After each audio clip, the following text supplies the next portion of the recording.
బేతాళ కథ. చేజిక్కిన శత్రువు.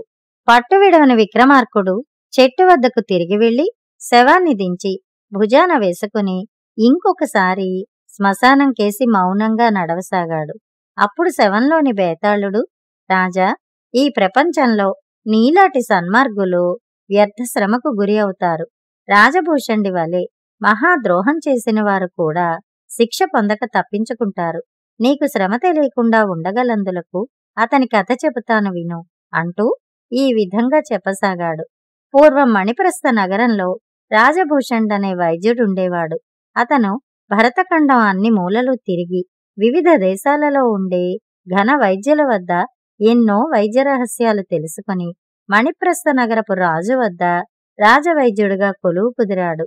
రాజభూషణుడు వయసుకు చిన్నవాడైన ఒక్క వైద్యంలోనే కాక పరాక్రమంలో కూడా తీసివేయరానివాడు. మణిప్రస్థ నగరపు రాజకుమారుడు జయభద్రుడనేవాడు చాలా పొగరబోతూ దుర్మార్గుడు.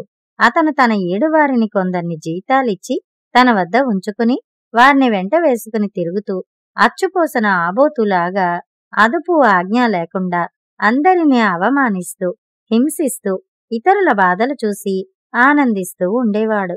జయభద్రుడు రాజభూషణుడితో 1-2 సార్లు వెటకారంగానూ అలక్ష్యంగానూ మాట్లాడి కోపం తెప్పించాడు. కాని రాజభూషణుడు తన కోపాన్ని అణుచుకుని, మహారాజా, మనిషికి తగిన మర్యాద చూపడం నేర్చుకోండి అని గట్టిగా హెచ్చరించాడు. పొగరబోతులకు ఆత్మాభిమానం గల వారంతా పొగరబోతులుగానే కనపడతారు కనుక రాజకుమారుడికి రాజభూషణుడిపై ఆగ్రహం వచ్చింది. ఈ రాజవైద్యుడికి ఎప్పుడో ఒకసారి బాగా బుద్ధి చెప్పాలి అని అతను అనుకున్నాడు. అలాంటి అవకాశం ఒకరోజు రాత్రి లభించింది. చీకటి పడిన కొంతసేపటికి జయభద్రుడు, అతని అనుచరుల్లో ఒకడైన వీరవర్మ అనే మరొక యువకుడు ఒక వీధిన గుర్రాలెక్కి వస్తుండగా రాజభూషణుడు గుర్రం ఎక్కి వారికి ఎదురు వచ్చాడు. రాజకుమారుడు తన గుర్రాన్ని రాజభూషణుడి గుర్రానికి అడ్డంగా నడిపి, నీకు ఎలాంటి మర్యాద చూపాలో నేర్చుకున్నాను, ఇదిగో నేనిచ్చే మర్యాద అంటూ ఒర నుంచి కత్తి దూశాడు. రాజభూషణుడు కూడా కత్తి దూయక తప్పింది కాదు. ఇద్దరూ గుర్రాలు దిగి కత్తి యుద్ధానికి తలపడ్డారు. రాజకుమారుడి అనుచరుడు వీరవర్మ కూడా గుర్రం దిగి కత్తి దూసి రాజకుమారుడి ఆజ్ఞ కోసం ఎదురు చూస్తూ దగ్గరలో నిలబడ్డాడు. జయభద్రుడికి మాటల్లో ఉన్న పౌరుషం చేతల్లో లేదు. రాజభూషణుడు కత్తి ఎత్తి అతన్నెత్తిన ఒక్కటి పెట్టబోతుండగా వీరవర్మ అడ్డుగా వెళ్లాడు. మరుక్షణం వీరవర్మ తల 2గా తెగిపోయింది. ఈ సందులో జయభద్రుడు గుర్రమెక్కి పారిపోయాడు. తానికి ఆ రాజ్యంలో ఉండడం క్షేమం కాదని రాజభూషణుడు గ్రహించి తన గుర్రం ఎక్కి నగరం విడిచి పారిపోయాడు. తెల్లవారేలోపుగా రాజ్యం వదిలిపోతే అతనికి ఏ భయమూ లేదు. అందుకని అతను తెల్లవార్లు గుర్రాన్ని అతి వేగంగా తోలాడు. కాని అతను రాజ్యపు సరిహద్దు దాటే లోపుగానే తెల్లవారిపోయింది. గుర్రం డస్సి ఉన్నది, రాజభూషణుడు డస్సి ఉన్నాడు. ఇద్దరికీ నిద్రాహారాలు లేవు. అతనికి తెల్లవారాక ఒక గ్రామం తగిలింది. ఆ పగలల్లా ఎవరి ఇంటనైనా విశ్రాంతి తీసుకుని రాత్రి చీకటి పడగానే మళ్లీ ప్రయాణం సాగింతామని రాజభూషణుడు నిశ్చయించుకుని గ్రామంలోకి వెళ్లాడు. శత్రుంజయవర్మ అనే ఆయన ఇంట రాజభూషణుడికి ఆశ్రయం దొరికింది. శత్రుంజయుడు వృద్ధుడు. ఆయన గొప్ప ధనికుడు కాడుగాని వారిది గొప్ప వంశం. ఆయన అల్లుడు ఆ గ్రామానికి అధికారి. ఆయన కొడుకే వీరవర్మ. వీరవర్మ మరణవార్త ఇంకా ఆ గ్రామానికి చేరలేదు. తన కొడుకును చంపిన వాడికి తాను ఆశ్రయమిచ్చానని శత్రుంజయుడికి తెలియదు. తనకు ఆతిథ్యమిచ్చిన వృద్ధుడు తన చేత చచ్చిన యువకుడి తండ్రి అన్న సంగతి రాజభూషణుడికి తెలియదు. రాజభూషణుడు పగలల్లా విశ్రాంతి తీసుకున్నాడు. ఆ సాయంకాలం అతను శత్రుంజయుడితో కబుర్లు మాట్లాడుకునే సమయంలో రాజభూషణుడికి నిజం తెలిసింది. ఈ శత్రుంజయుడు కొడుకే తన చేత చచ్చిపోయాడని, ఆయన నుంచి తాను ఆతిథ్యం పొందానని తెలియగానే రాజభూషణుడికి పశ్చాత్తాపము, భయము ఒక్కసారిగా కలిగాయి. ఇక తానా గ్రామంలో ఉండడం క్షేమం కాదు. వీరవర్మ మరణవార్త ఈ గ్రామానికి వచ్చి తీరుతుంది. తనను ముసలాయన తప్పక శిక్షిస్తాడు. ఆయన అల్లుడే గ్రామాధికారి కూడాను. అందుచేత రాజభూషణుడు లేచి నిలబడి ఇక నాకు సెలవిప్పించండి. మీ ధర్మాన నేను నా గుర్రము ప్రయాణపు బడలికి నుంచి తేరుకున్నాం. నేనింకా చాలా దూరం వెళ్ళాలి అన్నాడు. శత్రుంజయుడు, అదే నాయనా, కొద్ది గడియల్లో చీకటి పడబోతోంది కదా, రేపు వెళ్ళరాదా అన్నాడు. లేదులేండి, నాకు రాత్రి ప్రయాణం అలవాటే అంటూ రాజభూషణుడు ప్రయాణ సన్నద్ధుడయ్యాడు. ఇంతలో శత్రుంజయుడి అల్లుడి నౌకరు వచ్చి, బాబూ, అమ్మగారికి అకాలంగా నొప్పులు ప్రారంభమయ్యాయి. ఆమె స్పృహ తప్పి పడిపోయారు. వైద్యుడు తన వల్ల కాదంటున్నాడు. పెద్ద వైద్యులనెవరినన్నా పిలిపించాలట. ఏం సెలవు అన్నాడు. తన కుమార్తె ప్రాణాపాయ స్థితిలో ఉందని తెలియగానే శత్రుంజయుడి ప్రాణం తటతటా కొట్టుకున్నది. ఒక చెంప చీకటి పడబోతున్నది. మంచి వైద్యులను రప్పించాలంటే మణిప్రస్థానికి కబురు పంపాలి.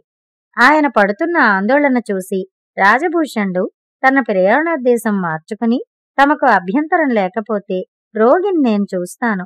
నేను ఘనవైద్యుణ్ణే, నాది మణిప్రస్థమే అని శత్రుంజయుడితో అన్నాడు. శత్రుంజయుడికి ప్రాణం లేచి వచ్చినట్టయింది.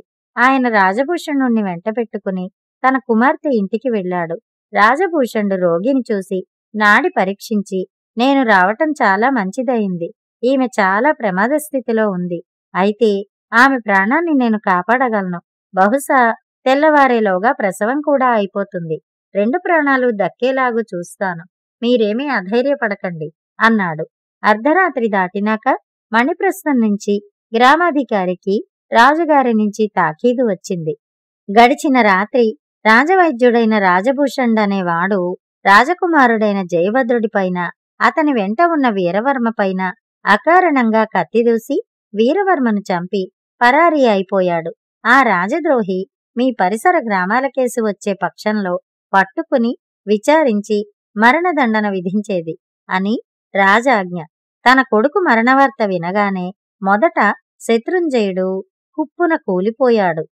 ఆయనకు వీరవర్మ ఒకడే కుమారుడు. వాడే బతికి బాగుపడి తన కీర్తిని, వంశాన్ని నిలబెడతాడని శత్రుంజయుడు కలలు కన్నాడు. ఆ కలలన్నీ ఒక్కసారిగా విచ్చిపోయాయి. ఆ దుఃఖంలో అకస్మాత్తుగా ఆయనకు తన అతిథి జ్ఞాపకం వచ్చాడు. ఆ అతిథి తన పేరు చెప్పలేదు గాని మిగిలిన విషయాలన్నీ రాజద్రోహికి సరిపోతున్నాయి. అతనిది మణిప్రస్థం. అతను ఘన వైద్యుడు. రాత్రి ప్రయాణం చేసి తెల్లవారి తన గ్రామం చేరాడు.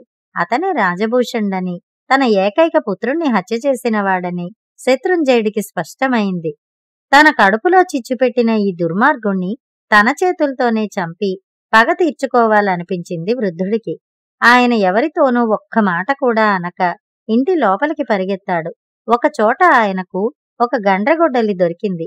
దాన్ని చేత పట్టుకుని ఆయన తన కూతురున్న గదిలోకి దడాలున్న ప్రవేశించాడు. ఆయన కుమార్తె మంచంపై పడుకుని ఉంది. రాజభూషణుడు కొంచెం యువతలగా నిలబడి చేతిలో ఏదో పట్టుకుని ఉన్నాడు.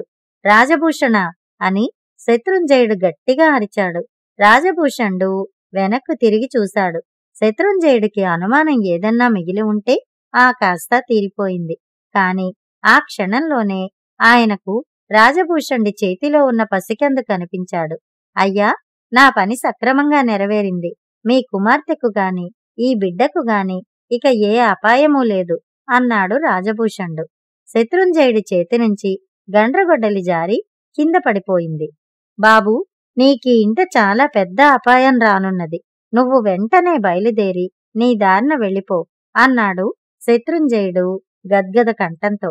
రాజభూషణుడు జరిగిన సంగతి గ్రహించాడు.